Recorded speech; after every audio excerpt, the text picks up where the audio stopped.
राजस्थान, उदयपुर, शेरावत हवेली। वैदेही अभी भी मलंग के सामने खड़ी उसे लगातार घूरे जा रही थी। वो उसे घूरते हुए बोलती है, मलंग, हम आपसे कुछ पूछ रहे हैं। आपने हमसे कहा था कि आप सिर्फ चांद से प्यार करते हैं। चांद के अलावा आपकी जिंदगी में कोई और लड़की नहीं आएगी, तो ये लड़की कैसे आपकी जिंदगी में आ गई? आप मेघा से कैसे शादी कर सकते हैं? आपने अपनी बात को ही ठुकरा दिया। आपने शादी कर ली। आपने कहा था कि आपको जब तक चांद नहीं मिलेगी, आप किसी से शादी नहीं करेंगे। प्यार है वो आपका और आप उसी के प्यार के साथ ही जिएंगे और उसी से ही शादी करेंगे। फिर अचानक आप मेघा से शादी करके आ रहे हैं। मलंग कुछ भी नहीं बोल रहा था। वो अपनी निगाहें नीचे करके बस वैदेही की सारी बातें सुन रहा था। वैदेही मलंग का हाथ पकड़कर अपने सर पर रख लेती है। ये उसने इतनी जल्दी किया था कि मलंग भी समझ नहीं पाया था। वो वैसे ही मलंग को देखते हुए बोलती है, मलंग, आपको हमारी कसम है, आप बताएं आखिर क्या राज है? क्यों आपने मेघा से शादी करी? आखिर क्या बात है? जब आप चांद से प्यार करते थे, तो आप शादी मेघा से कैसे कर सकते हैं? मलंग उसे देखते हुए बोलता है, दीदी, आप ये क्या कर रही है? आप हमसे ऐसी कसम क्यों ले रही है, जो कसम हम पूरी नहीं कर सकते?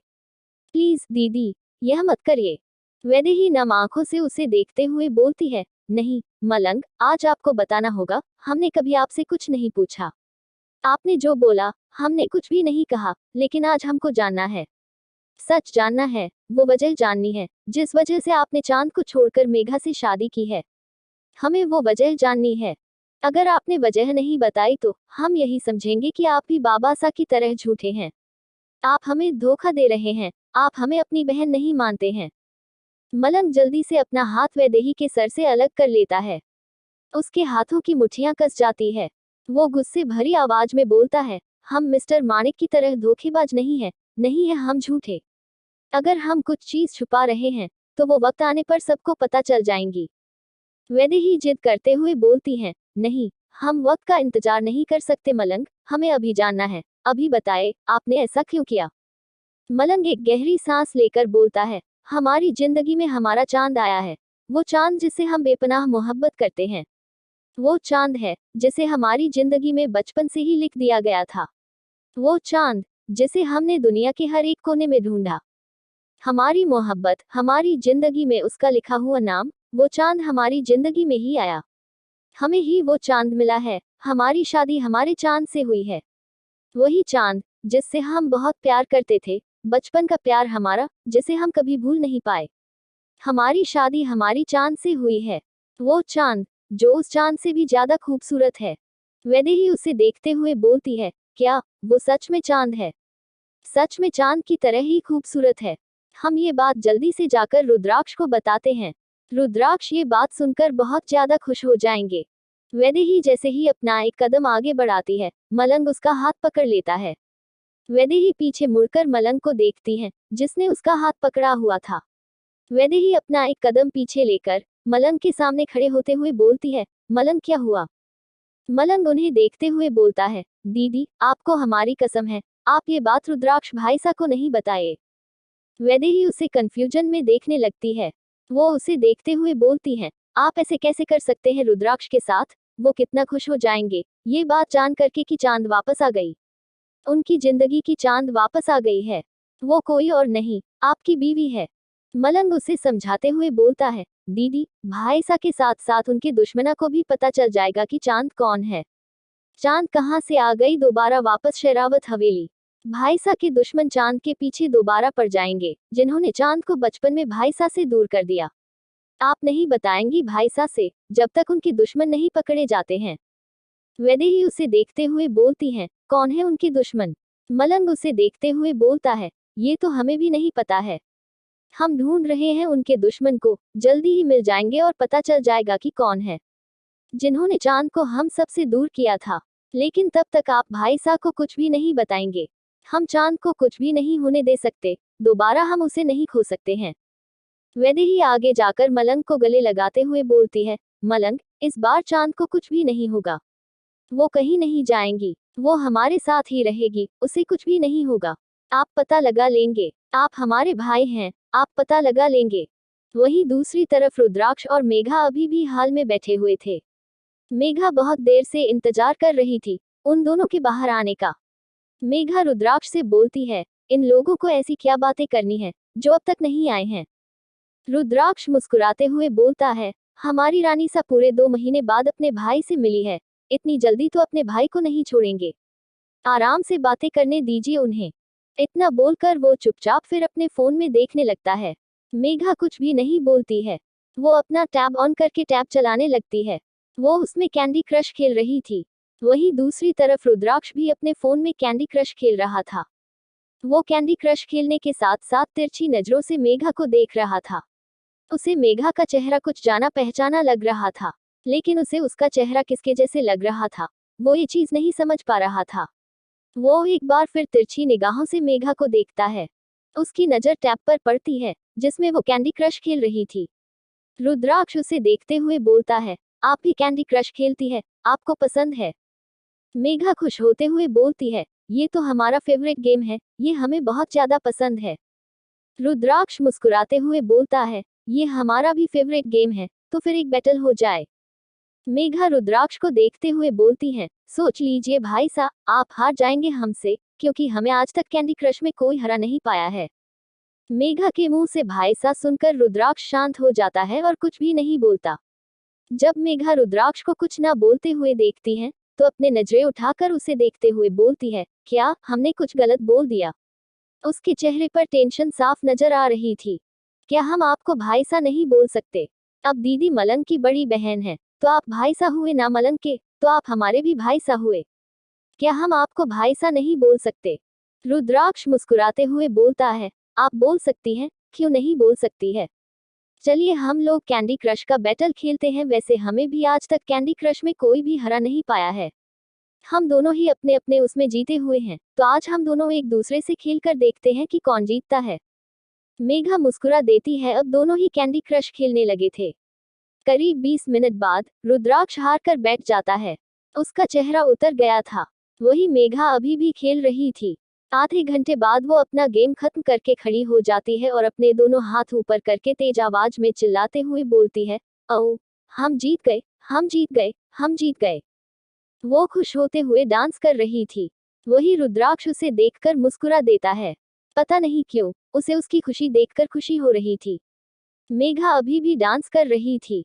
वही मलंग और वैदेही भी जल्दी से भागते हुए आते हैं और मेघा को ऐसे डांस करते हुए देखते हुए मलंग उसके पास जल्दी से आता है और उसका हाथ पकड़कर उसे सीधा खड़ा करते हुए बोलता है, क्या हुआ? तुम इतना तेज चिल्लाई क्यों थी? वो दोनों मेघा की इतनी तेज आवाज सुनकर भागते हुए आए थे। लेकिन जब मेघा को वहां पर ऐसे डांस करते हुए देखते हैं, तो उन्हें समझ में नहीं आता कि मेघा यहाँ डांस कर रही है। अभी थोड़ी देर पहले तो वो चिल्लाई थी। मेघा जल्दी से अपना सर उठाकर मलंग को देखते हुए बोलती है, देखिए, हमने पूरे आधे घंटे तक ये गेम खेला है और भाई सा सिर्फ 20 मिनट तक खेल पाए। वो हमसे हार गए और हम जीत गए। हम इसी की खुशी में नाच रहे थे। I am sorry. इतना बोलकर वो चुपचाप बैठ जाती है। वही वैदेही उसे देखकर मुस्कुराने लगती है। मेघा को समझ में नहीं आता कि वैदेही उसे देखकर इतनी बड़ी बड़ी मुस्कान क्यों दे रही है। वो ज्यादा इस पर ध्यान नहीं देती है। रुद्राक्ष मलंग और वैदेही को देखते हुए बोलता है, अगर आप दोनों भाई बहन की बातें हो गई हो, तो मलंग और उनकी बीवी जाकर आराम कर ले। वैदेही बस मुस्कुरा देती है। रुद्राक्ष मलंग को देखते हुए बोलता है, जाए, आप अपनी पत्नी को लेकर और आराम कर लीजिए। आपको पता है ना, आपका रूम कहाँ है?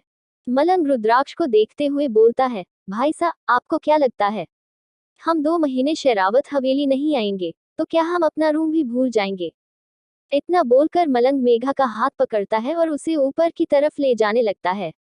वही मेघा को तो कुछ समझ में नहीं आ रहा था। वो बस इधर उधर देख रही थी। तभी उसके दिमाग में कुछ आता है। वो घूरकर मलंग को देखने लगती है। वो खुद से ही बोलती है, ये हमारे दिमाग में क्यों नहीं आया? हम कैसे इतने लापरवाह हो सकते हैं? कैसे ये चीज हमने सोची नहीं? ये ठीक है मलंग, तुम्हें तो हम रूम पर चलकर बताते हैं। वो गुस्से में अभी भी मलंग को घूरे जा रही थी। फिर अपनी नजर उससे फेर लेती है। मलंग उसे रूम में लेकर जाता है और जैसे ही वो दरवाजा बंद करता है, मेघा उसके कॉलर को पकड़कर उसे दरवाजे से सटाते हुए बोलती है, तुम्हारी हिम्मत कैसे हुई मुझे उस लड़की के घर लाने की? तुम प्यार करते हो उससे, तो तुम रखो अपना प्यार अपने पास, मुझे क्यों घसीट रहे हो इन सब में? जब मैंने मना किया था कि मुझे यहाँ राजस्थान नहीं आना है, जबरदस्ती तुम मुझे बेहोश करके राजस्थान लेकर आए, और अब जब मैंने तुमसे पूछा कि मुझे कहाँ लेकर जा रहे हो तो तुमने क्या बोला कि मेरे लिए एक सरप्राइज है। ये सरप्राइज है तुम्हारा कि तुम अपनी माशूका के घर मुझे लेकर आए हो। मेघा ने ये चीज बहुत ही जल्दी की थी, जिससे मलंग बिल्कुल भी संभल नहीं पाया। वो दरवाजे से ही टिककर खड़ा था।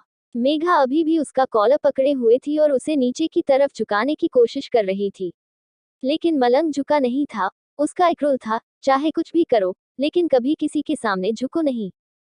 चाहे वो बच्चा हो, वो बीवी हो, चाहे मुजरिम हो, चाहे कोई हो, कभी किसी के सामने नहीं झुकना। चाहे तुम्हें सजा ही क्यों ना मिल रही हो, लेकिन तुम्हें किसी के सामने नहीं झुकना है। झुकना है तो सिर्फ अपनी बहन और अपने माँ के सामने।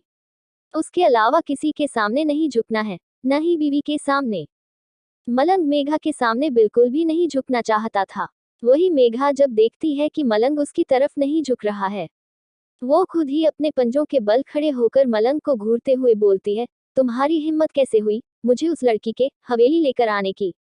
मैंने पहले ही कहा था कि मुझे डाइवोर्स चाहिए, डाइवोर्स दे दो। तुम्हारा रास्ता और मेरा रास्ता अलग। लेकिन नहीं, तुमने मुझे डाइवोर्स तो नहीं दिया और जबरदस्ती मुझे बेहोश करके राजस्थान ले आए। अब मुझे यहाँ नहीं रहना, मैं एक पल भी यहाँ नहीं रहूंगी, मुझे वापस कोलकाता जाना है। अभी मेरे कोलकाता जाने का इंतजाम करो, समझे? मलंग चुपचाप बहुत देर से मेघा को देख रहा था। उसकी नजर अपने कॉलर पर पड़ती है, जिसे मेघा ने पकड़ा हुआ था। वो एक झटके में मेघा को घुमा देता है। अब मेघा दरवाजे से टिकी हुई खड़ी थी और मलंग उसके सामने था। एक ही पल में दोनों की पोजीशन बदल गई थी। मलंग अपने कॉलर को मेघा के हाथों से छुड़ाते हुए उसके चेहरे के बिल्कुल करीब आकर अपनी गहरी सांस उसके चेहरे पर छोड़ते हुए बोलता है, तुम्हें उंगली क्या पकड़ाई, तुम तो हाथ पकड़ने पर आ गई। मैं सब कुछ बर्दाश्त कर सकता हूँ, लेकिन कोई मेरा कॉलर पकड़े, ये मैं हरगिज बर्दाश्त नहीं कर पाऊंगा। बीवी हो मेरी, बीवी बनकर रहो। ज्यादा सर पर चढ़ने की कोशिश मत करो। आइंदा से मेरे कॉलर को या फिर मेरी शर्ट को छूने की कोशिश भी नहीं करना। इस बार तो सिर्फ छोड़ रहा हूँ, अगली बार हाथ कलम कर दूंगा, समझी? बोलते हुए मेघा की वो इलेक्ट्रिक ब्लू आंखों में देख रहा था। मेघा उसकी आंखों से अपने नजरें हटाकर नीचे की तरफ देखने लगती है। मेघा के होंठ डर के मारे फड़फड़ा रहे थे। मलंग अपने अंगूठे से उसके होठों को रब करते हुए बोलता है, I want to taste your lips. इतना बोलकर वो एक झटके में मेघा के होठों को अपने होठों में कैद कर लेता है और उसे किस करने लगता है। मेघा की आंखें हैरानी से बड़ी हो जाती है। वो खुद को छुड़ाने के लिए उसे मार रही थी, लेकिन वो उसे छोड़ ही नहीं रहा था।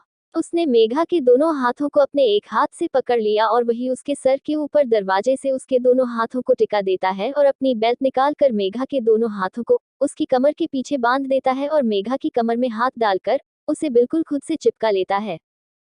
दोनों के बीच में हवा तक जाने का फासला नहीं था। मेघा खुद को छुड़ाने की कोशिश कर रही थी। वो जितनी कोशिश करती, मलंग उसे खुद के उतना ही करीब कर लेता, लेकिन इस बीच उनकी किस ब्रेक बिल्कुल भी नहीं हुई थी।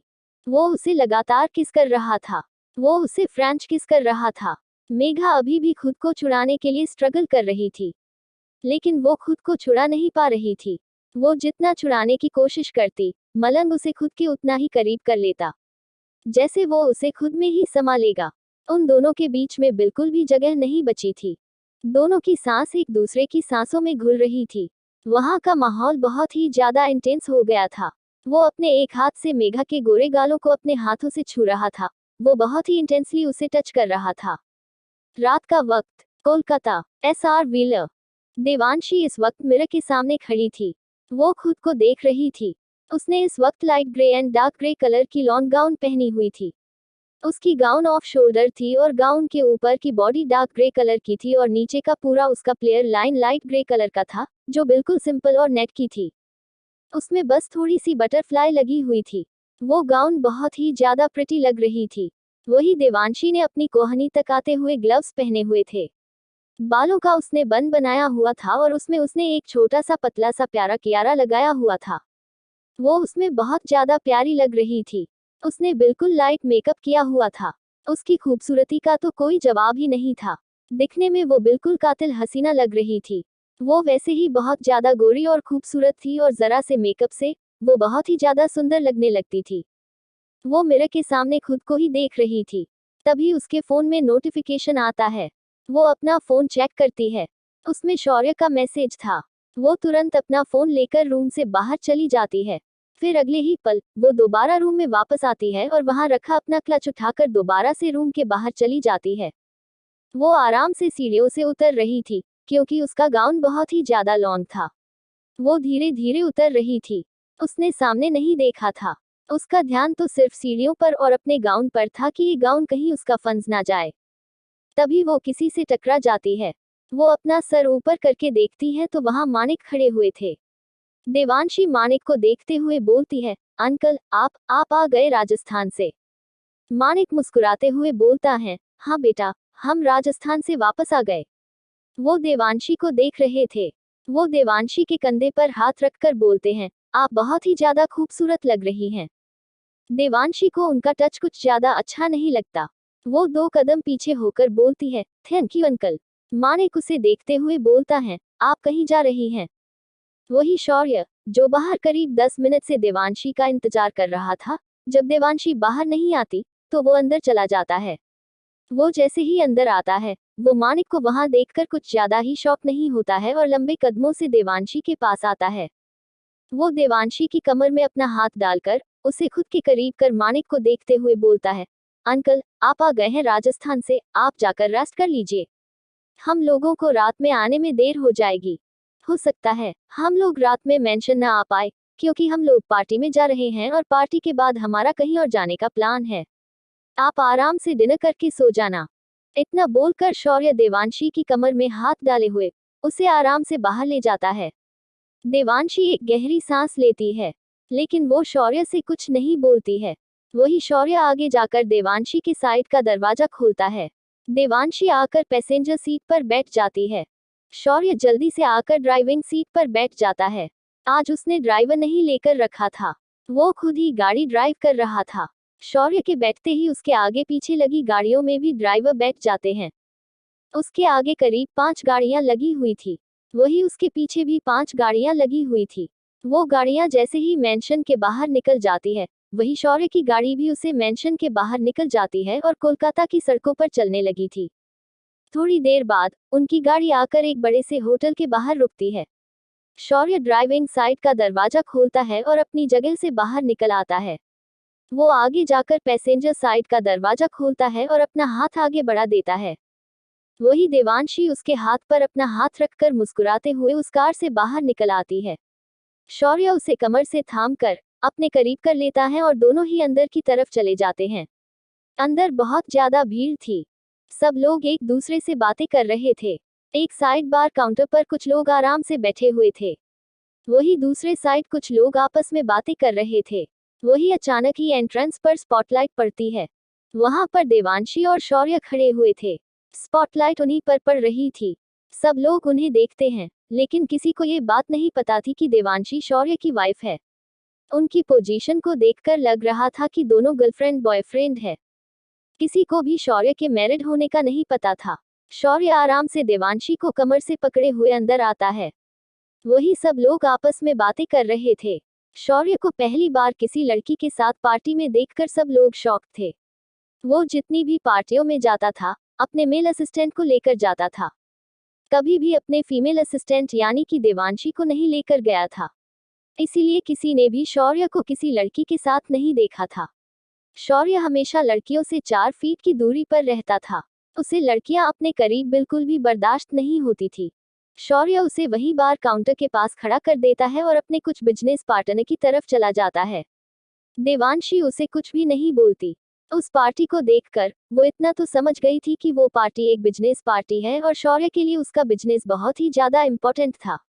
वो इतने महीने उसके असिस्टेंट थी, तो ये बात तो बहुत अच्छे से जानती थी। देवांशी बार काउंटर पर खड़े होकर टेंडर से बोलती है, 1 सॉफ्ट ड्रिंक प्लीज। बारटेंडर उसे जल्दी से एक वाटरमेलन जूस दे देता है। देवांशी जैसे ही उस वेटर से वो जूस उठाती है, उसकी नज़र शौर्य के पास खड़ी एक लड़की पर जाती है, जो शौर्य से बात करने की कोशिश कर रही थी और अपना हाथ आगे बढ़ाती है उससे हाथ मिलाने के लिए। शौर्य भी मुस्कुराते हुए उससे हाथ मिला लेता है। देवांशी की पकड़ उस ग्लास पर कस जाती है। वो गुस्से में ही उन दोनों को घूर रही थी। वही वो लड़की मुस्कुराते हुए हंस हंस के शौर्य से बातें कर रही थी। देवांशी उस वाटरमेलन जूस को वहीं रखकर बारटेंडर को देखते हुए बोलती है, no, I want a cocktail.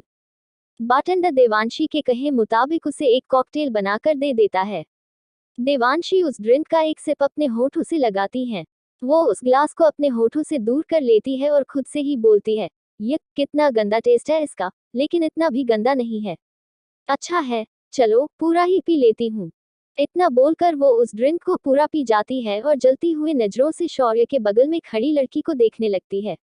शौर्य, जो इन सब से बेखबर था कि उसके पीछे देवांशी ने कॉकटेल का एक पूरा ग्लास पी लिया था। वो कॉकटेल उससे बिल्कुल भी हैंडल नहीं हो रही थी। उसने पहली बार कॉकटेल पी थी और उसका सर घूमने लगा था। उसका सर पूरी तरीके से घूम रहा था। उसे कुछ भी नहीं दिख रहा था। वो अपना हाथ आगे शौर्य की तरफ पॉइंट करते हुए बोलती है, ये।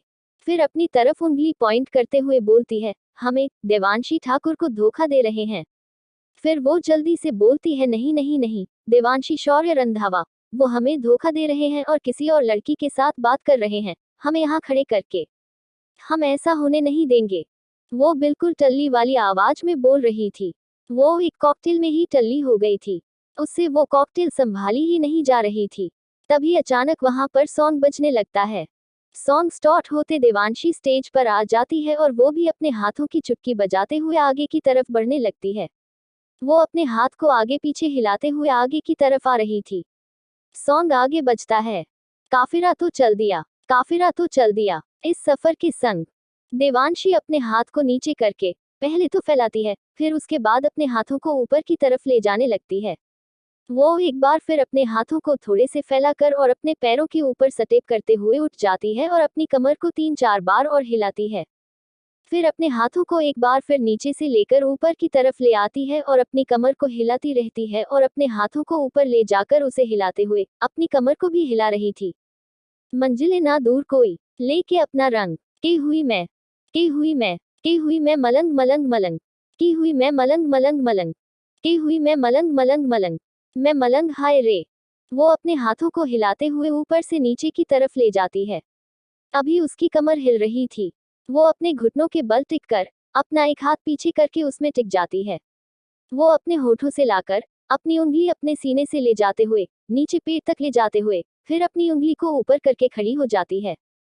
वो अभी भी अपनी कमर हिला रही थी। उसकी कमर हिलाने में कोई भी कमी नहीं आई थी। वही वहां खड़े जितने भी लड़के थे सब उसे ही देख रहे थे।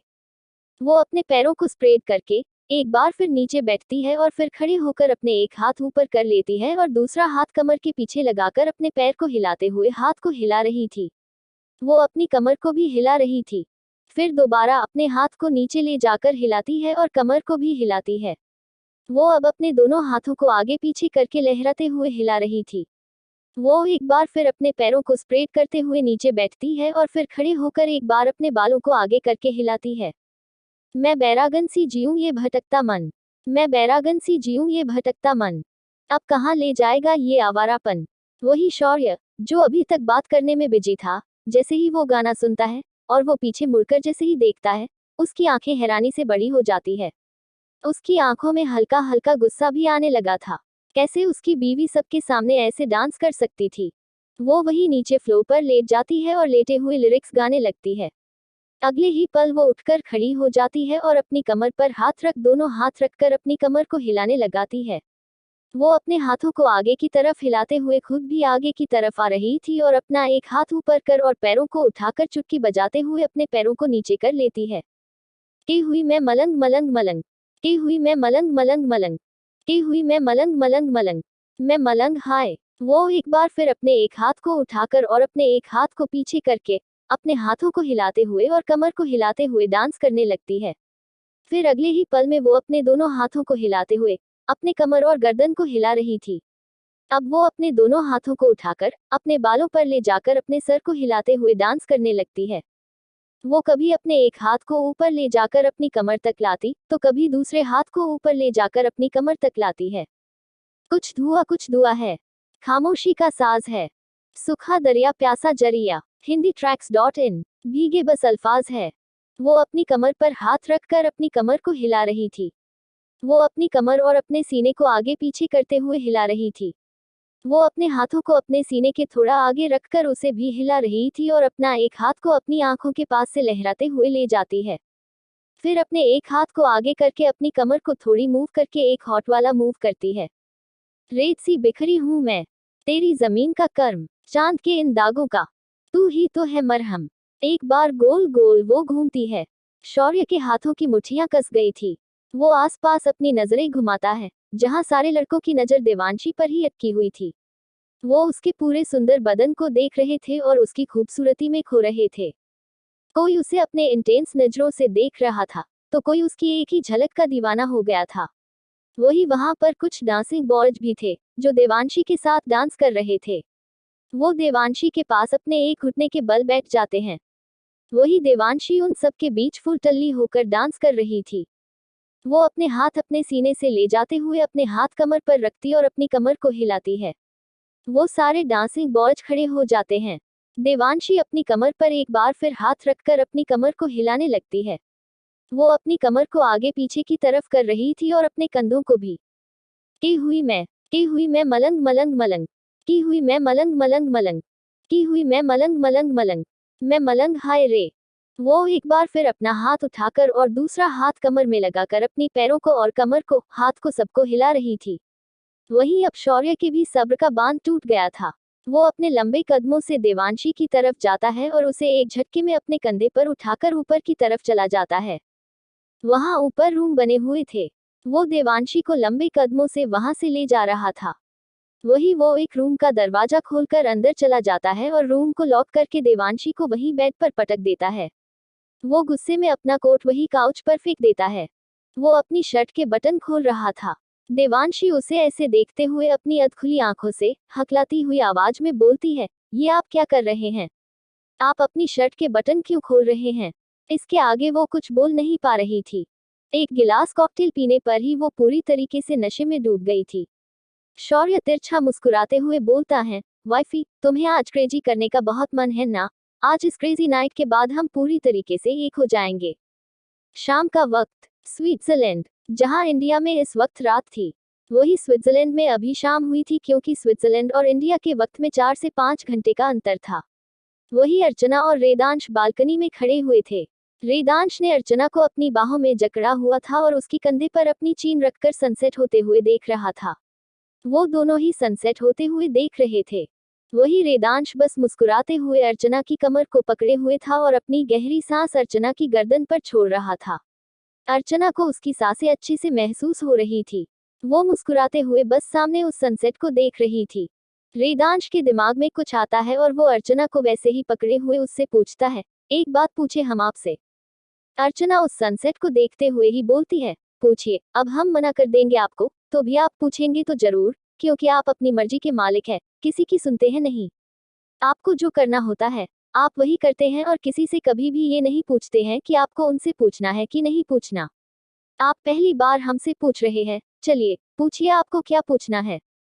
वो उसके एक सवाल में उसे इतनी सारी बातें बोल देती है। रेदांश अपना सरनामे हिला देता है।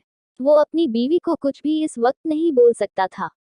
वो एक बात बोलता तो उसकी बीवी 100 बात बोलती है। रेदांश वैसे ही उसे अपनी बाहों में पकड़े हुए बोलता है, जब आप 2 महीने पहले हमें छोड़कर गई थी, तब आपने एक बात बोली थी। अर्चना अपनी गर्दन थोड़ी टेढ़ी करके रेदांश को एक नजर देखती है। फिर दोबारा सनसेट को देखते हुए बोलती है, क्या, हमने क्या बोला था? रेदांश उसकी गर्दन पर अपनी सांस छोड़ते हुए बोलता है, आपने बोला था, the sunset is beautiful is not it? इसका मतलब क्या था? हम पूरे 2 महीने सोचते रहे, आपने जाते वक्त हमें ये लाइन बोली थी। लेकिन इसका मतलब क्या है, हमें अभी तक समझ में नहीं आया है। अर्चना अपनी पिछली बातों को सोचकर उदास हो गई थी। रेदांश उसे शांत करते हुए बोलता है, तुम उदास क्यों हो रही हो? हमने एक बात बोली या पूछी है, जो तुम बोल कर गई थी, बस हमें इसका मतलब जानना है। अर्चना एक गहरी सांस लेकर बोलती है, हम आपको बता रहे हैं, हमने उस दिन आपको गुड बाय बोला था। और बोला था कि हम अब आपको छोड़कर जा रहे हैं, कभी आपकी जिंदगी में वापस नहीं आएंगे। रेदांश उसे देखते हुए बोलता है, क्या आपने हमें ऐसी बात क्यों बोली, जो हम समझ ही ना पाए? अर्चना मुड़कर उसे गुस्से में घूरते हुए बोलती है, आपका एक क्या है, जो बार बार आप बदलते हैं, जैसे कभी आप, कभी तुम, एक चीज में अटक जाए ना, आप एक चीज में रहिए ना। वेदांश उसे पकड़कर अपने करीब करके बोलता है, हमारी मर्जी, हमें जैसे अच्छा लगता है हम वैसे ही बोलेंगे। हमारे मूड पर डिपेंड करता है, समझिए आप। अर्चना उसके गले पर अपनी दोनों बाहें डालकर उसके बिल्कुल करीब आकर उसके ग्रे एंड गोल्डन कॉम्बिनेशन वाली आंखों में एक तक देखते हुए बोलती है, the sunrise is beautiful isn't it. Vedansh Archana को देखते हुए बोलता है, अब इसका क्या मतलब है? अर्चना मुस्कुराते हुए बोलती है, आप खुद ही पता लगा लीजिए। वेदांश उसके चेहरे के बिल्कुल करीब आकर उसके होठों पर हल्की सी किस करके उसके होठों से दूर होकर बोलता है, अगर हम पता लगा पाते तो आपकी उस बात का पता ना लगा लेते। नहीं पता लगा पाएंगे, इसीलिए तो आपसे पूछ रहे हैं। अर्चना अपने पंजों के बल खड़े होकर वेदांश के गालों पर हल्की सी किस करते हुए बोलती है, आई वांना लूज यू। हम आपको खो नहीं सकते, कभी भी नहीं खो सकते। आप हमारी जिंदगी का अब बहुत ही अहम हिस्सा बन गए हैं। आप हमारे बच्चे के फादर के साथ साथ हमारी जिंदगी में बहुत ज्यादा इम्पोर्टेंस रखते हैं। प्लीज कभी हमें छोड़कर मत जाएगा, हम आपका जाना बिल्कुल बर्दाश्त नहीं कर पाएंगे। प्लीज हम इन कभी छोड़कर मत जाएगा। बोलते हुए वो उसके सीने से लग जाती है। उसकी आंखों में हल्की नमी थी। तभी वेदांश का फोन भी बजने लगता है। वेदांश अपनी पॉकेट से अपना फोन निकाल कर देखता है। फोन पर आए मैसेज पढ़कर उसकी आंखें हैरानी से बड़ी हो जाती हैं। वो कुछ भी नहीं बोलता। वो अर्चना को और कस के गले लगा लेता है। आज पहली बार उसकी आंखों में डर दिख रहा था। उसके चेहरे पर कुछ इमोशन जाहिर हो रहे थे, वरना वो हमेशा अपनी इमोशंस को छुपा कर रखता था। ना ही उसके इमोशन उसके चेहरे पर दिखते थे और ना ही उसकी आंखों में जाहिर होते थे। आज पहली बार उसकी आंखों के साथ साथ उसके चेहरे पर भी उसके इमोशंस जाहिर हो रहे थे। वेदांश एक झटके में अर्चना को अपनी बाहों में उठा लेता है और उसे सीधे रूम में ले जाने लगता है।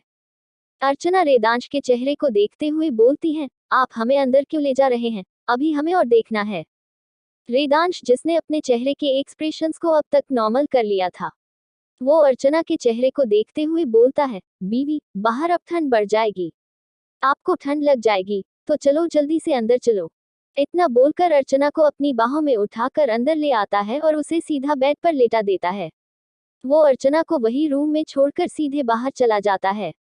अर्चना खुद से ही बोलती है, बड़े अजीब इंसान है, हमें रूम में बैठकर खुद ही बाहर चले गए। वो भी अकेले अकेले, हमें लेकर नहीं गए। हम जल्दी से लैपटॉप में चेक कर लेते हैं कौन कौन से मेल मिले हैं। बिजनेस भी तो इम्पोर्टेंट है। इतना बोलकर वो अपना लैपटॉप वही साइड टेबल से उठा लेती है और उसमें कुछ करने लगती है। वो कुछ कर रही थी, तभी उसके फोन में कोई नोटिफिकेशन आता है।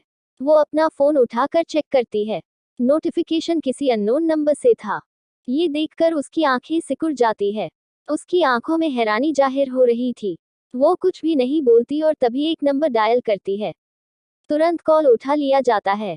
अर्चना अपने सामने वाली की आवाज सुन के बोलती है, अभी हम तुम्हें एक नंबर भेज रहे हैं, जल्दी पता लगाए कि नंबर किसका है, कहाँ का है और कौन है, वो कहाँ है, हमें उसकी पूरी जन्म कुंडली चाहिए।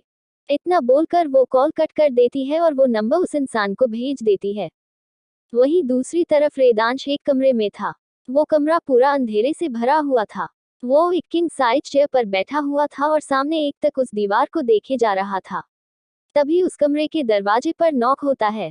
वेदांश अपनी कड़क और डरावनी आवाज में बोलता है, कम इन। उस रूम का दरवाजा खुलता है और कोई अंदर आता है। वो कोई और नहीं अनिरुद्ध था। अनिरुद्ध वेदांश को देखते हुए बोलता है, सर क्या हुआ है, आपने इतनी अर्जेंटली हमें बुलाया? वेदांश उसे देखते हुए बोलता है, अनिरुद्ध, तुम्हें अभी अपनी मासूमियत का खेल और खेलना होगा। हमें पता है कि तुम जब तक शांत रहते हो तब तक शांत रहते हो, वरना तुम्हारा ये गुस्सा बहुत ही ज्यादा खराब है। लेकिन तुम्हें अब सिर्फ और सिर्फ अपनी मासूमियत दिखानी है और शांत रहना है। गुस्से का 1% भी तुम्हारा नहीं निकलना चाहिए। तुम्हारा ये गुस्सा किसी को भी नहीं पता चलना चाहिए कि तुम हो कौन। तुम्हारी असली पहचान क्या है? तुम्हारी असली पहचान सिर्फ और सिर्फ हम जानते हैं और कोई भी नहीं जानता।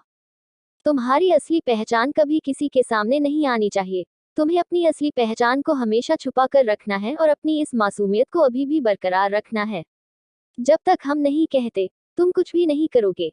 अपने गुस्से को कंट्रोल करके रखो, क्योंकि तुम्हारा गुस्सा, जो चंद सेकंड में आता है और सब कुछ तबाह कर देता है, ये चीज नहीं होनी चाहिए। अनिरुद्ध वेदांश को देखते हुए बोलता है, यस सर। वेदांश एक गहरी सांस लेकर बोलता है, उन लोगों को हमारे बारे में कैसे पता चला? हमारे यहाँ आने की इन्फॉर्मेशन किसी को भी नहीं थी, सिवाय घर वालों के, तो किसी को कैसे पता चली कि हम यहाँ पर हैं और हमारे साथ साथ। बोलते बोलते वो रुक जाता है। वो फिर बोलता है, पता लगाओ, वो कौन है? अब हमें ये पूरी की पूरी बात जाननी है और वो पता लगाओ कि 18 साल पहले क्या हुआ था। बीवी के मम्मी पापा कैसे मरे थे?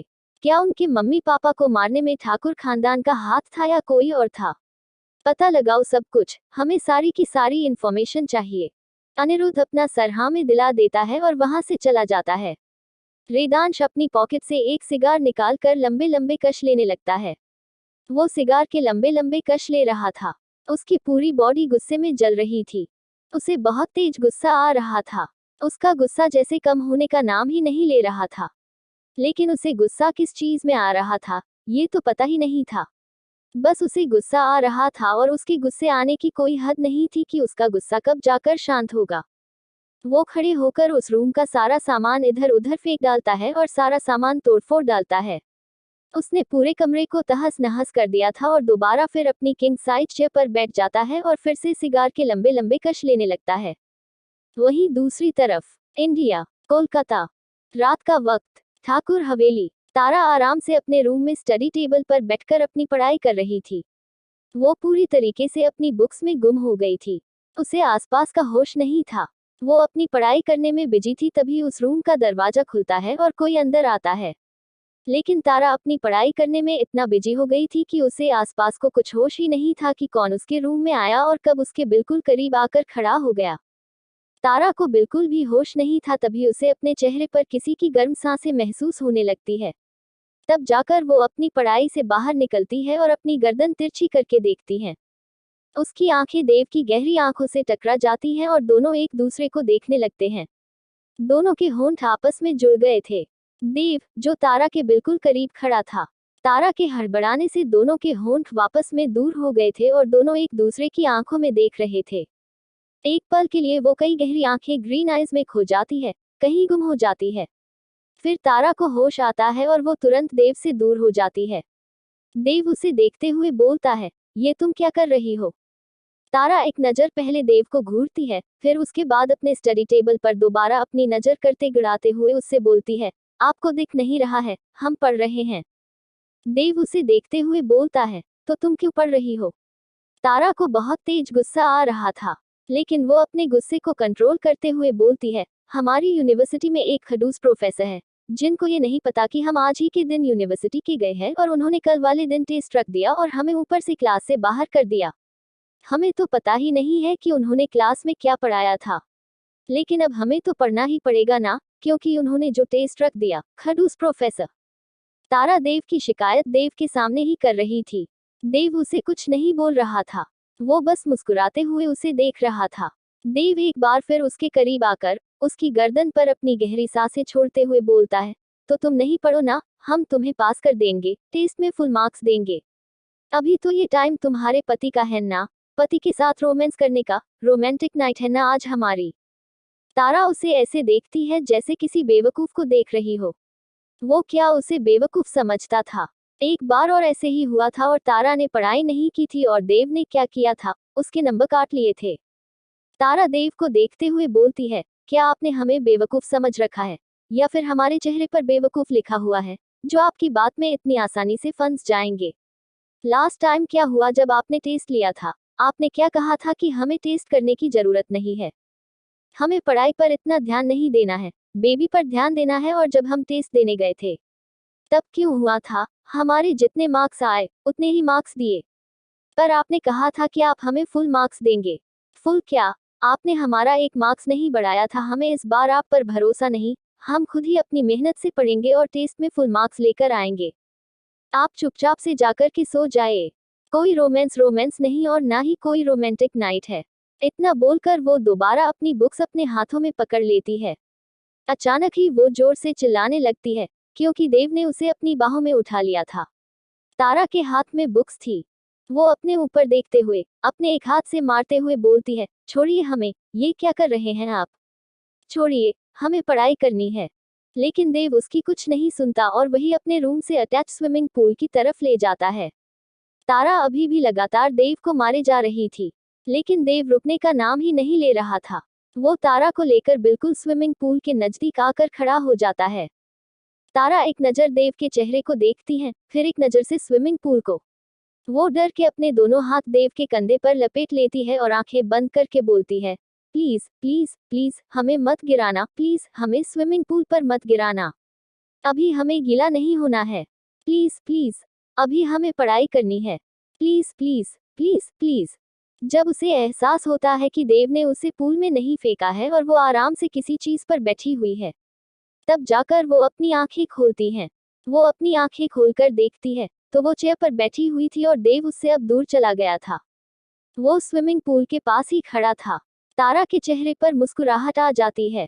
वो देव को देखती है, जो उसे ही देख रहा था। तारा मुस्कुराते हुए अपने होठों के पास अपने हाथों को ले जाती है और देव को फ्लाइंग किस दे देती है। तारा के ऐसे फ्लाइंग किस देने से देव के चेहरे पर मुस्कुराहट आ जाती है। वो अपने हाथ को अपने सीने पर रखकर सीधे पूल में गिर जाता है। तारा की आंखें हैरानी से बड़ी हो जाती है। रात का वक्त, कोलकाता। देवांशी अभी भी उस होटल के एक रूम में बेड पर लेटी हुई थी। वो अपनी नशीली आंखों से शौर्य को देख रही थी। उसकी वो लवेंडर आइज पूरी तरीके से नशे में डूबी हुई थी और नशे में होने की वजह से उसकी वो लवेंडर आइज और भी ज्यादा नशीली लग रही थी। वो शौर्य को देख रही थी, जो अपनी शर्ट के बटन खोल रहा था।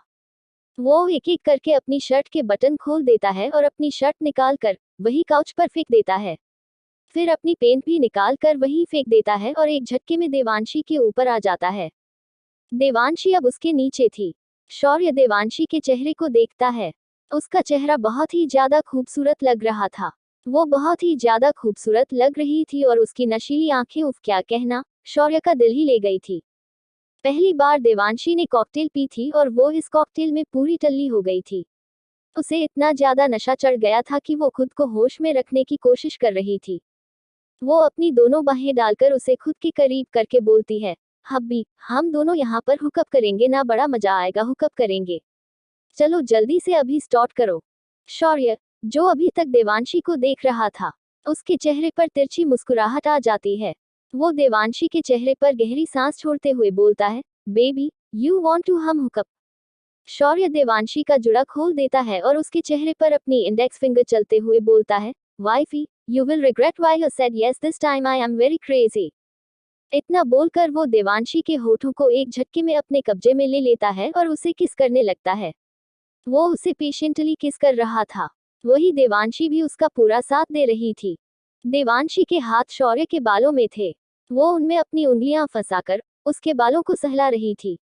वही शौर्य देवांशी के सर के अगल बगल अपने हाथों को रखकर उसके होठों में ही डूब गया था।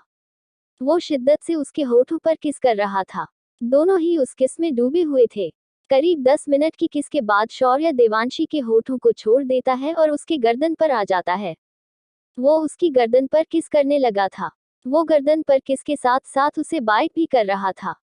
वो देवांशी की कॉलर बोन पर इतनी तेज अपने दांत खड़ा देता है कि देवांशी की एक जोरदार चीख उसे पूरे कमरे में गूंज जाती है। शौर्य के चेहरे पर मुस्कुराहट आ जाती है। वो उस जगह को देखता है जहां उसने अभी अपने दांत गड़ाए थे। वहां से हल्का हल्का खून निकलने लगा था। शौर्य वही अपने होठ रखकर उस खून को शक करने लगता है। देवांशी उससे अपने नशीली आवाज में बोलती है, हब्बी, आप वैम्पायर हो क्या। शौर्य अपनी गर्दन उठाकर देवांशी के चेहरे के बिल्कुल करीब अपना चेहरा ले जाकर उसके चेहरे पर अपनी गहरी सांसें छोड़ते हुए और उसकी नाक से अपनी नाक रब करते हुए बोलता है, yes wifey, I am a vampire और ये वैम्पायर आज तुम्हें पूरा खा जाएगा। इतना बोलकर शौर्य दोबारा उसकी गर्दन पर आ जाता है और उसे किस करने लगता है। वो उसकी गर्दन से होते हुए अपने होंठ नीचे की तरफ चला रहा था। देवांशी की सांसें गहरी होती जा रही थी। वो गहरी सांस ले रही थी, जिससे उसका सीना बार बार ऊपर नीचे हो रहा था। शौर्य अपने होठों को नीचे की तरफ ला रहा था। उसके होंठ अब देवांशी के क्लीवेज पर थे। वो उसकी क्लीवेज पर अपने होंठ रखकर उसे किस करने लगता है। वो उसे किस के साथ साथ बाइट भी दे रहा था। देवांशी की पकड़ शौर्य के बालों में कसती चली जाती है। वही शौर्य अब देवांशी को पलट देता है और उसकी अधखुली पीठ पर किस करने लगता है। वो किस के साथ साथ बाइट भी कर रहा था। देवांशी की चीखें बार बार उस पूरे रूम में गूंज रही थी, लेकिन शौर्य को उसकी चीखों से कोई फर्क नहीं पड़ रहा था, बल्कि उसकी चीखों से वो और भी ज्यादा एक्साइटेड हो रहा था। वो उसकी ड्रेस की चेन खोल देता है। अब देवांशी की पूरी खुली पीठ शौर्य के सामने थी, लेकिन शौर्य को ऐसे उसे किस करने में बिल्कुल मजा नहीं आ रहा था। वो एक झटके में देवांशी को कमर से पकड़कर सीधा बेड पर खड़ा कर देता है। देवांशी के खड़े होते ही उसकी वो गाउन अपने आप ही नीचे खिसक जाती है और उसके पैरों के पास गिर जाती है। शौर्य उसे एक नज़र ऊपर से लेकर नीचे तक देखते हुए बोलता है, इसे कहते हैं बिना मेहनत किए बिना कपड़े फाड़े बीवी के साथ रोमांस करना। इतना बोलकर वो उसकी गाउन वहीं बेड के नीचे फेंक देता है और दोबारा देवांशी को बेड पर लेटा देता है। वो अब उसके पैरों के पास आ गया था और उसके पैरों पर अपने हाथ चलाने लगता है। देवांशी के बदन में आग लग जाती है। उसे भी अब एक्साइटमेंट हो रही थी। वो उसके पैरों पर किस करने लगता है। वो उसके पैरों पर किस करते हुए ऊपर की तरफ आने लगता है। वो उसके एक थाई पर किस कर रहा था। वही उसके हाथ देवांशी की ऊपर बॉडी पर चल रहे थे। वो किस करते हुए ऊपर की तरफ आता है और उसके पेट पर किस करने लगता है। वो उसके साथ ज्यादा कुछ नहीं कर रहा था। वो बस उसके किस और बाइट कर रहा था और अपने हाथों को उसके पूरे बदन पर चला रहा था। वो बस उसे तड़पा रहा था। देवांशी से अब बर्दाश्त नहीं होता। वो धीरे से मदहोश भरी आवाज में बोलती है, हब्बी। शौर्य अपना चेहरा उठाकर देवांशी को देखते हुए बोलता है, व्हाट। देवांशी मदहोश भरी आवाज में उसके बालों पर अपने हाथों को चलाते हुए बोलती है, टेक मी हब्बी। शौर्य के चेहरे पर और भी बड़ी मुस्कुराहट रह जाती है। वो देवांशी के बिल्कुल करीब आकर अपने हाथ सीने से उसके सॉफ्ट सीने को रब करते हुए उसके कानों के पास गहरी सांसें छोड़ते हुए मदहोश भरी आवाज में बोलता है, वाइफी, अभी तो पूरी रात बाकी है। वो भी कर लेंगे, पहले तुम्हें तड़पा तो ले। इतना बोलकर खुद दोबारा से देवांशी के ऊपर आ जाता है और उसकी गर्दन पर किस करने लगता है। वो उसकी पूरी गर्दन पर अपने होठों को चला रहा था। उसके हाथ देवांशी की कमर को सहला रहे थे। उसका दूसरा हाथ देवांशी के पैरों को सहला रहा था। शौर्य उसकी गर्दन पर किस करते हुए उसके पेट में आ जाता है और उसके पेट पर किस करने लगता है। उसके पेट पर किस करने के साथ साथ बाइट भी दे रहा था। अब वो उसकी नाभि पर आ जाता है और उसके नाभि पर अपनी होठों को रखकर किस करने लगता है। तभी उस रूम का कोई दरवाजा खटखटाने लगता है। पहले तो शौर्य को बहुत तेज गुस्सा आता है। वो गुस्से में अपनी गर्दन टेढ़ी करके एक नजर दरवाजे को घूरता है। देवांशी उसके चेहरे पर अपने दोनों हाथों को रखकर उसका चेहरा खुद की तरफ करते हुए बोलती है, हब्बी, प्लीज टेक मी। अब हमसे और बर्दाश्त नहीं हो रहा, पूरी रात आप हमें अपने करीब रखिए, हमें आपको फील करने दीजिए, प्लीज हब्बी टेक में। वो बोल ही रही थी कि एक बार फिर उस कमरे को दरवाजा नॉक होने लगता है। इस बार कोई जोर जोर से उस दरवाजे को बजा रहा था। शौर्य एक नजर उस बंद दरवाजे को घूरता है और दोबारा देवांशी के ऊपर जाकर वो खुद को और देवांशी का उस सफेद चादर से कवर कर लेता है। वो देवांशी को किस करने लगा था। वो देवांशी के होठों पर बार बार हल्की सी किस करता और उससे दूर हो जाता है। वो फिर उसके होठों में अपने होंठ चलाता और फिर दूर हो जाता। देवांशी उसकी हरकत से अब परेशान हो गई थी। देवांशी से एक तो सब्र नहीं हो रहा था, ऊपर से शौर्य उसे परेशान कर रहा था। शौर्य अलग ही सोच में गुम था कि पता नहीं कौन दरवाजे को बार बार इस तरह पीटने में लगा था। बाहर कोई और नहीं, वही लड़की थी जो शौर्य से देवांशी के डांस करने से पहले हंस हंस कर बात कर रही थी और उसके साथ एक बॉडीगार्ड भी था जो बार बार दरवाजे को पीट रहा था। देवांशी को अब बहुत तेज गुस्सा आ रहा था। तभी अचानक ही उसे रूम का गेट खुल जाता है। अंदर का नजारा देखकर उन दोनों की आंखें हैरानी से फटी की फटी रह जाती है।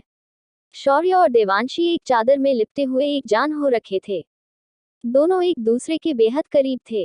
वही उनके कपड़े बैठकर आसपास बिखरे हुए थे। अब जाकर शौर्य गुस्से में उस तरफ देखता है जहां पर वो बॉडीगार्ड खड़ा था और वही उसके पीछे वो लड़की खड़ी थी। शौर्य की गुस्से से भरी आंखों को देखकर वो बॉडीगार्ड डर जाता है। उसकी वो आंखें गुस्से में और भी ज्यादा लाल हो गई थी। वो गार्ड मुड़ते हुए जल्दी से दरवाजा बंद कर देता है। वहीं बाहर खड़ी लड़की तो बिल्कुल हैरान हो गई थी। उसकी आंखों में आंसू आ गए थे। वो जल्दी से किसी को फोन लगाती है और रोते हुए कुछ कहने लगती है। तभी दूसरी तरफ से आवाज आती है, डोंट वरी बेटा, मैं जल्दी से आ रहा हूँ। इतना बोलकर कॉल कट हो जाता है। वही देवांशी शौर्य को खुद से अलग करती है और उससे बोलती है, इन बिन छिलके के मूल्य की हिम्मत कैसे हुई हमारे हुकअप के बीच में अपनी टांग बढ़ाने की, इन्हें तो हम छोड़ेंगे नहीं। इतना बोलकर वो खड़ी हो जाती है और जैसे ही वो आगे बढ़ती है कि तभी शौर्य उसका हाथ पकड़ लेता है।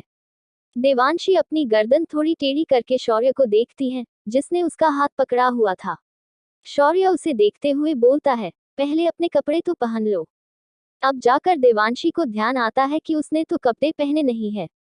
एक तो वो पहले ही नशे में थी, उसका नशा अब थोड़ा बहुत उतर गया था, लेकिन थी तो वो अभी भी नशे में ही ना। वो जल्दी से अपना गाउन वहां से उठाती है और पहन लेती है। उसके बाल अभी बिखरे हुए थे। उसकी लिपस्टिक उसके होठों पर फैली हुई थी। वो अपने होठों को मिरर में देखकर साफ करती और अपने बालों को ठीक करके सीधे बाहर चली जाती है। वहां वो लड़की खड़ी हुई थी और वो गार्ड तो वहां से भाग गया था। उसे शौर्य से बहुत ज्यादा डर लग रहा था। वो पता नहीं कहाँ गायब हो गया था। वो ऐसे गायब हुआ था कि जैसे शौर्य को कभी भी नहीं मिलेगा। लेकिन उसे ये नहीं पता थी कि शौर्य तो पाताल से भी इंसान को ढूंढ के निकाल लेगा। देवांशी उस लड़की को घूरते हुए बोलती है, एक बिन छिलके की मूली, तुम्हारी हिम्मत कैसे हुई हमारी रोमांस के बीच में अपनी ये टांगे अड़ाने की? तुम्हारी ये हम टांग काट कर रख देंगे, समझी? वो आगे बढ़कर उस लड़की के बालों को कस के पकड़ लेती है और उसके गाल पर चांटे लगाती है। वो आगे कुछ कर पाती, तभी कोई उसे पकड़कर उस लड़की से दूर कर देता है और पीछे की तरफ धक्का दे देता है। देवांशी, जो इस अचानक एक्शन से संभल नहीं पाती और पीछे की तरफ गिरने लगती है। लेकिन वो गिर पाती, उससे पहले ही दो मजबूत हाथ उसे थाम लेते हैं। वो कोई और नहीं शौर्य था। शौर्य एक नजर उस आदमी को देखता है, जिसने देवांशी को धक्का दिया था। वो देवांशी को ठीक से खड़ा करता है। वो लड़की रोते हुए उस आदमी से बोलती है, डैड, आप देख रहे हैं ना, ये लड़की कितनी बदचलन है। इसने मेरे बॉयफ्रेंड को अपने झूठे जाल में फंसा कर कैसे उसे एक कमरे में ले गई और पता नहीं कमरे के अंदर क्या कर रही थी। उनके पूरे कपड़े बिखरे हुए थे। ये बिल्कुल गंदी लड़की है, जिसने मेरे बॉयफ्रेंड को फंसा लिया। वो रोते हुए बोल रही थी। देवांशी उसे घूरते हुए बोलती है, ओ चुड़ैल, कितना झूठ बोल रही हो तुम। हमने हमने तुम्हारे बॉयफ्रेंड को, ये तुम्हारे बॉयफ्रेंड है क्या? इन्होंने कभी कहा कि ये तुम्हारे बॉयफ्रेंड है? वो लड़की ये भी नहीं बोल सकती थी कि शौर्य उसका बॉयफ्रेंड नहीं है, क्योंकि उसने पूरी पार्टी में ये बात फैला दी थी कि शौर्य उसका बॉयफ्रेंड है। क्योंकि शौर्य किसी भी लड़की से बात नहीं करता और वो उस लड़की से बात कर रहा था। वो लड़की बिल्कुल कॉन्फिडेंट के साथ बोलती है, हाँ, ये मेरे बॉयफ्रेंड है। देवांशी, जो अब तक इतनी शांति से खड़ी थी, कुछ बोल नहीं रही थी। देवांशी हल्का हंस देती है, जैसे वो उसका मजाक उड़ा रही हो।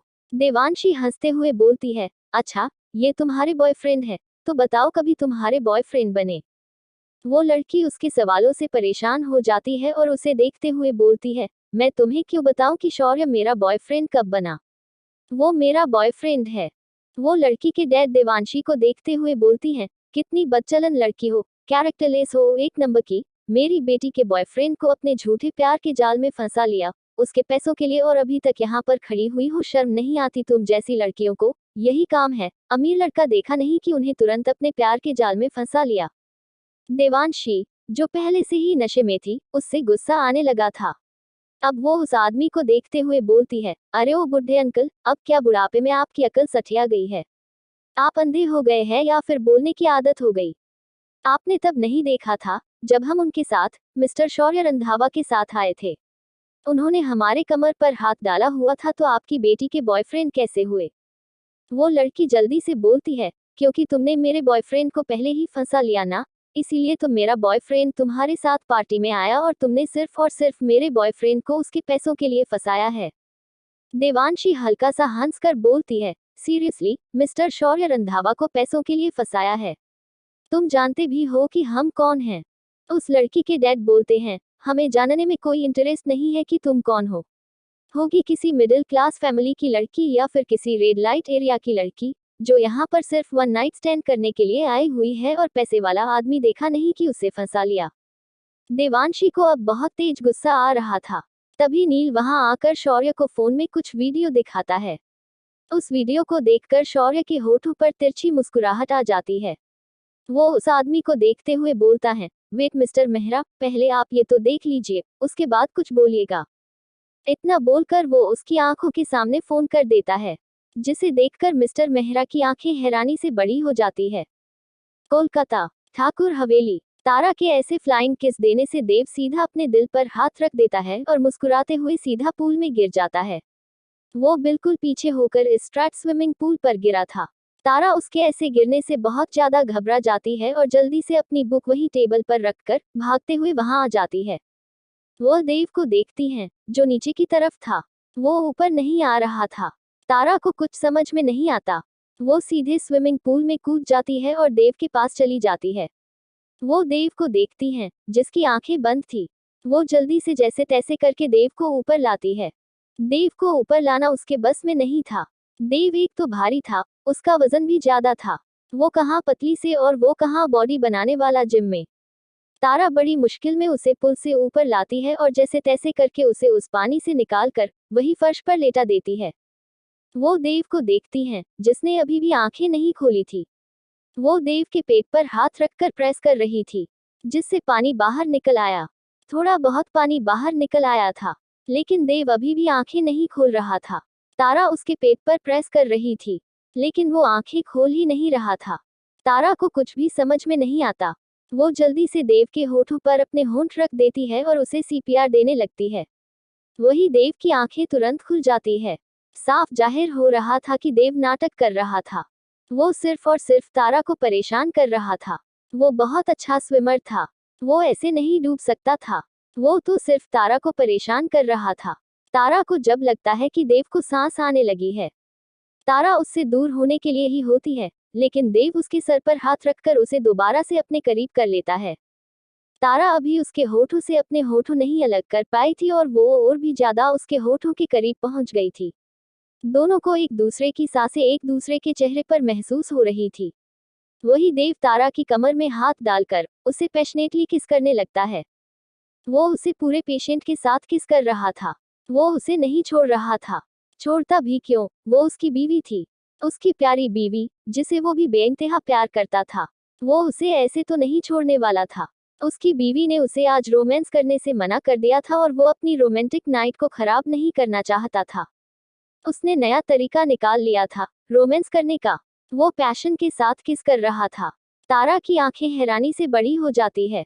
वो देव के कंधों पर अपने हाथों से मारने लगती है, लेकिन देव को इससे कुछ भी फर्क नहीं पड़ रहा था। वो आंखों में मुस्कुराहट लिए बहुत ज्यादा खुशी से आराम से तारा को किस किए जा रहा था।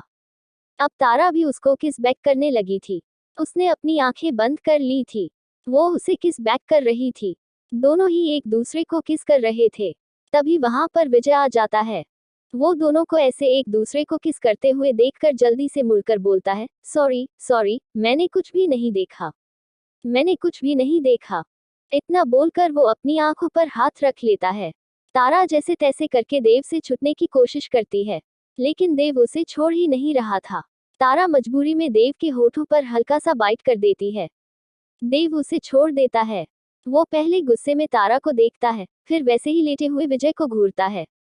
उसने उसकी रोमांटिक किस जो स्पॉइल कर दी थी। वो कितने पेशेंट के साथ उसे किस कर रहा था। कितनी मुश्किल से वो अपनी बीवी के होठों को पी रहा था, लेकिन विजय ने आकर सब कुछ स्पॉइल कर दिया था। वो खुद से ही बोलता है, ये कबाब में हड्डी बनने आ गया। इसको सब्र नहीं है क्या। जा करके अपनी बाली के पास जा, रात में कोई ऐसी टहलता है। ये नहीं कि अपनी वाली के पास जाए, आ गया यहाँ मुंह उठाकर। तभी उन्हें किसी लड़की की भी आवाज आती है, जो विजय से बोल रही थी, व्हाट हैपेंड विजय। विजय जल्दी से आगे जाकर उस लड़की को भी घुमा करके खड़ा कर देता है और उसे शांत रहने के लिए बोलता है। देव उठकर विजय को वैसे ही पीछे से घूरते हुए बोलता है, तुम यहाँ क्या कर रहे हो, वो भी इतनी रात को। विजय उसके उस सवाल का तो जवाब नहीं देता, लेकिन बोलता है, अरे यार, रूम है। तुम्हारी हवेली में इतने सारे रूम है और तुम्हारा एक खुद का रूम है। तुम्हारे बेडरूम में जाकर के रोमांस करो ना, यहाँ स्विमिंग पूल के पास क्यों रोमांस कर रहे हो। अब जाकर उस लड़की को समझ में आता है कि विजय ने उसे टन क्यों कर दिया था। वही तारा के गाल तो शर्म से लाल हो जाते हैं। वो घुका एक नजर देव को देखती है, क्योंकि ये सब देव की वजह से हुआ था और उसे यहाँ पर एम्ब्रेस होना पड़ रहा था। सब देव की गलती थी। वो खुद से ही बोलती है। वो खुद से फिर बोलती है, इनको, प्रोफेसर को रोमांटिक नाइट का भूत सवार था, जो पूल में डूबने की नौटंकी कर रहे थे, मेरे साथ हमारे सामने नौटंकी, इनको तो हम बाद में बताते हैं। बोलते हुए वो साइड से निकलते हुए वहां से चली जाती है। वो सीधे अपने रूम में जाती है और थोड़ी देर बाद अपने कपड़े चेंज करके वापस आती है। वो देव को देख भी नहीं रही थी। देव अभी भी गीले कपड़ों में था। तारा के आने के बाद देव चुपचाप अपने रूम में चला जाता है। तारा नीचे आती है तो देखती है कि नीचे हाल में विजय और वो लड़की बैठी हुई थी। तारा भी वहीं आकर एक सोफे पर बैठ जाती है और उस लड़की को देखते हुए बोलती है, सिया, तुम इतनी रात को हमारी हवेली पर क्या कर रही हो? और विजय को भी देखते हुए बोलती है, और आप भी। विजय तारा को देखते हुए बोलता है, यार, हमें तुम्हारी और देव की हेल्प चाहिए। तारा उसे देखते हुए बोलती है, कौन सी हेल्प? फिर उसे सुबह वाली बात याद आती है। वो बोलती है, वेट वेट वेट, आप पहले ये बताएं कि प्रोफेसर आपके बारे में सिया से क्यों पूछ रहे थे? सिया और आप किस दिन कहाँ रह रहे थे और आप कहाँ चले गए थे और आपके बारे में सब कुछ सिया को कैसे मालूम है? तारा एक के बाद एक सवालों की झड़ी उनके ऊपर छोड़ती जा रही थी। सिया तो कुछ बोल ही नहीं पा रही थी। उसके गाल शर्म से लाल थे। वही विजय एक नज़र सिया को देखता है, फिर तारा को देखते हुए बोलता है, हम उसी के लिए तो आए हैं, तुमसे हेल्प लेने। सिया और मैं एक दूसरे से प्यार करते हैं। तारा बोलती है, एक मिनट। वो कुछ सोचने लगती है, फिर अचानक से बोलती है, आप तो। वो बोलते बोलते रुक जाती है।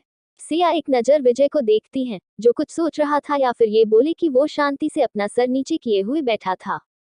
सिया एक गहरी सांस लेकर बोलती है, हाँ, विजय और जानवी एक दूसरे को डेट कर रहे थे और विजय जानवी से प्यार करते थे। लेकिन जानवी ने उन्हें धोखा दिया। वो इन्हें मारना चाहती थी और अभी कुछ दिन पहले ही जानवी ने विजय को डिसाइरिंग ड्रग्स दे दिए थे और उसी में हमारा हुकअप हो गया। वो थोड़ा शर्माते हुए और थोड़ा रुक रुक कर बोल रही थी। तारा बोलती है, ओह, तो तुम्हारा और विजय आपका दोनों का हुकअप हो गया है? और सिया तुम कैसे मान गई? तुम तो ये बॉयफ्रेंड वगैरह से दूर रहती थी ना? अब विजय बोलता है, क्योंकि वो मुझसे प्यार करती थी, इसीलिए सिया मेरी हेल्प करने के लिए, मेरी जान बचाने के लिए। देव अब तक नीचे आ चुका था। वो दोनों को देखते हुए बोलता है, तो कहो, अब तुम्हें हमारी कौन सी हेल्प चाहिए? विजय उसे देखते हुए बोलता है, अरे यार, पहली बार तो मैं तुमसे हेल्प मांगने आया हूँ और तुम ऐसे बोल रहे हो कि मैं जाने कितनी बार तुमसे हेल्प मांग ली हो। देव उसे देखते हुए बोलता है, क्या तुम पहली बार मुझे हमसे हेल्प मांगने आए हो? जरा याद करो, हमने तुम्हारी कितनी बार हेल्प करी और उस दिन भी। विजय जल्दी से बोलता है, हमने तुम्हें हेल्प के लिए कभी नहीं बुलाया, तुम खुद हमारी हेल्प करने आए थे। लेकिन इस बार हम तुमसे हेल्प मांगने आए हैं। प्लीज यार, हेल्प कर देना। देव बोलता है, तो कहो क्या हेल्प चाहिए? विजय एक गहरी सांस लेकर बोलता है, तुम तो जानते हो, मेरी फैमिली में तो कोई है नहीं, आगे पीछे मेरी फैमिली में कोई भी नहीं है। ना मम्मी, ना पापा, कोई भी नहीं, पर सिया की फैमिली में है। उसकी मम्मी है, पापा है और उसके दादी भी है, जो कि थोड़े से पुराने ख्याल की हैं, और मैं सिया से प्रॉमिस किया था कि हमारे हुकअप के बाद हम दोनों शादी करेंगे, क्योंकि उसी दिन मुझे जरूरत थी और मैंने अपना ब्रह्मचारी व्रत भी तोड़ा था। वो मुझसे प्यार करती है और मैं भी अब उससे प्यार करता हूँ। तो तुम्हें और तारा दोनों को जाकर सिया की फैमिली वालों से बात करनी है। उसकी दादी का मानना है कि कभी भी लड़का खुद से रिश्ता लेकर नहीं आ सकता। जो लड़का खुद से रिश्ता लेकर आता है, वो आवारा लफंडर लड़का होता है। उसके घर वाले ही उसका रिश्ता लेकर जा सकते हैं। तो तुम दोनों चलोगे ना मेरे साथ, सिया का रिश्ता लेने, उसका हाथ मांगने? तारा कुछ सोचते हुए बोलती है, वेट वेट, जैसे कि सिया की दादी का मानना है, तो उस हिसाब से हमें घर के किसी बड़े को लेकर जाना चाहिए। हम दादू के आने का वेट करते हैं ना, दादू आ जाते हैं तो हम तुरंत सिया का हाथ आपके लिए मांगने चलेंगे। वैसे सिया, तुमने आज तक बताया नहीं, तुम रहती कहाँ हो? तारा सिया को देखते हुए बोलती है, क्या तुम यही कोलकाता की हो, या फिर कहीं और रहती हो? सिया तारा को देखते हुए बोलती है, मैं विशाखापट्टनम से हूँ। तारा खुश होते हुए बोलती है, ग्रेट, ये तो बहुत अच्छी बात है। दादू भी तो विशाखापट्टनम में है। हम कल ही चलते हैं तुम्हारा रिश्ता लेकर। दादू को अभी कुछ दिन और लगेंगे बुआ के यहाँ, तो हम लोग विशाखापट्टनम ही चलते हैं ना। इसी बहाने हम भी बुआ से मिलेंगे, वो हमसे मिलेंगे और तुम्हारे रिश्ते की बात भी कर लेंगे। बुआ भी चलेंगे हमारे साथ, बड़े ही बड़े होंगे तो तुम्हारा रिश्ता मना करने की तुम्हारी दादी, मम्मी, पापा फैमिली में कोई भी मना नहीं कर पाएगा। विजय तो बहुत खुश हो जाता है। वो खुशी से सिया को गले लगा लेता है और बोलता है, सिया, हम तुम्हारे घर रिश्ता लेकर आएंगे। तुम भी हमारे साथ चलोगे, तुम अपना रिश्ता लेने खुद ही चलोगे। सिया भी अभी खुश थी कि वो जिससे प्यार करती है, उसे उसकी शादी हो जाएगी। वो बहुत ज्यादा खुश थी, लेकिन उसे डर भी था कि अगर उसकी दादी ने मना कर दिया, तो वो क्या करेगी। वो पहले ही विजय के साथ वो सब कर चुकी थी और उन्होंने कोई भी प्रोटेक्शन यूज नहीं किया था। सिया को सबसे ज्यादा इसी चीज की चिंता थी कि कहीं वो प्रेग्नेंट ना हो जाए।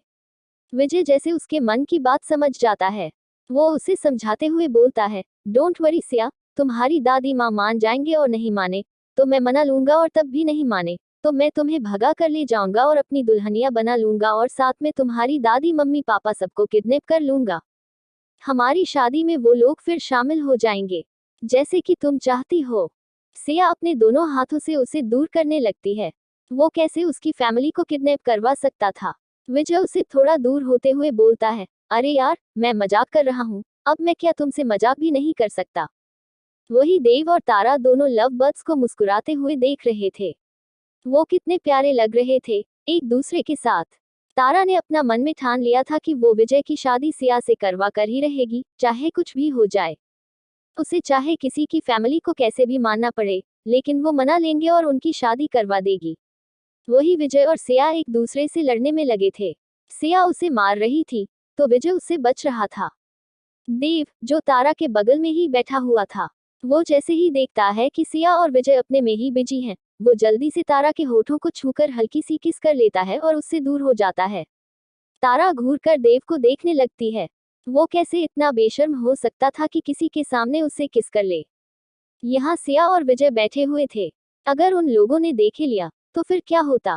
तारा की इज्जत क्या रह जाती, वो तो एम्बारासमेंट में ही डूब जाती। लेकिन देव ठहरा बेशर्म, उसे इन सब से कुछ फर्क ही नहीं पड़ता था। देव विजय को देखते हुए बोलता है, अगर तुम दोनों की लड़ाई हो गई हो तो क्या तुम हमारे साथ कुछ वक्त के लिए बाहर चलोगे? कुछ इम्पोर्टेंट बात करनी है तुमसे। देव की आवाज सुनकर सिया रुक जाती है। तब उसे रियलाइज होता है कि वो दोनों अभी कहाँ थे और सिया क्या कर रही थी। वो चुपचाप बैठ जाती है। विजय अपनी जगह से खड़े होकर देव के साथ बाहर चला जाता है। वो दोनों इस वक्त गार्डन में थे। वो एक तक आसमान में देख रहा था, जहां आज आधा चांद निकला हुआ था और वो अपनी चांदनी पूरे आसमान में फैला रहा था। देव एक तक उस चांद को देख रहा था। वो विजय को बिना देखे ही बोलता है, उसका क्या हुआ और काम कहाँ तक पहुंचा? विजय भी एक टक चांद को देखते हुए बोलता है, काम प्रोग्रेस में है, दर्द मिल रहा है, चीख निकल रही हैं, तड़पाया जा रहा है, तड़प तड़प के बस मरना बाकी है। उसकी आंखें इस वक्त पूरी तरीके से खाली थी, जैसे उसकी आंखों में ये बात करते हुए कोई भी इमोशन ही ना आए हो। वहीं अब देव कुछ भी नहीं बोलता और दोनों एक तक उस चांद को देखने लगते हैं।